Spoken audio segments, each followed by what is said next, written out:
What I love most about The Asphalt Jungle is how John Huston combined neo-realist authenticity with a theatrical handling of each of the characters' fates, without romanticizing these crooks or slipping over the line into sentimentality. He wants us to empathize with men and women engaged in a left-handed form of human endeavor, but he doesn't excuse them or seek sympathy for them. As emotional as the ending is, and it breaks me up every time I see it, I always think to myself, welcome home, Dix. You made your bed. Now you get to die in it.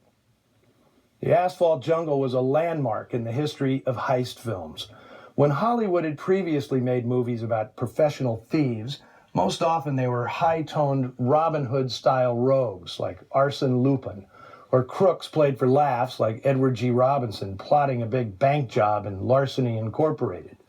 In other cases, the knockover was merely backdrop to a doomed love story, as in The Killers and Crisscross. The Asphalt Jungle changed all that, presenting a world in which crime is a way of eking out an existence on the wrong side of the law. The way I figure, my luck's just got to turn. One of these days I'll make a real killing, then I'm going to hit for home. And it gave the production code office fits, because even though the film adhered to the dictate, crime must not pay, and all the crooks get their comeuppance, in heist movies, the audience always roots for the schemers to get away with it, especially when they're played by actors as charismatic as the crew shown here. Today, long after the artistic movement we call film noir has morphed into many different permutations, heist films are still a thriving genre unto themselves.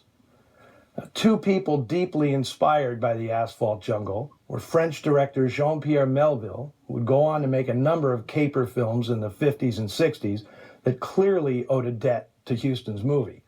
The film also changed the fortunes of a young Parisian petty crook named Auguste Le Breton. He was inspired by this film to write his own variation on the story, called Du Rififi chez les Hommes. Melville was set to direct the film version in 1954, but he stepped aside to afford a comeback for blacklisted and exiled American director Jules Dassin. The result, from 1955, known stateside as simply Rififi, is a masterpiece on par with The Asphalt Jungle. And I'll wind up with a bit of trivia about one of my favorite scenes in the film. Doc Riedenschneider's karma came in the shapely form of young Helene Stanley, who under her real name, Dolores Freymouth, was part of a popular teenage dance group known as the Jivin' Jacks and Jills. The Asphalt Jungle was one of the rare times she appeared as herself on screen. More typically, she was a model for artists at Walt Disney's studio. It is Helene Stanley enacting all the live-action moves that would bring Cinderella and Sleeping Beauty to life on screen. She certainly was animated enough for poor old Doc.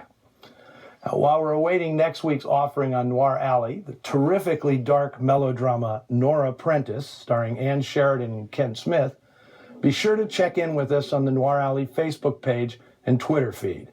And until then, remember, one way or another, we all work for our vice.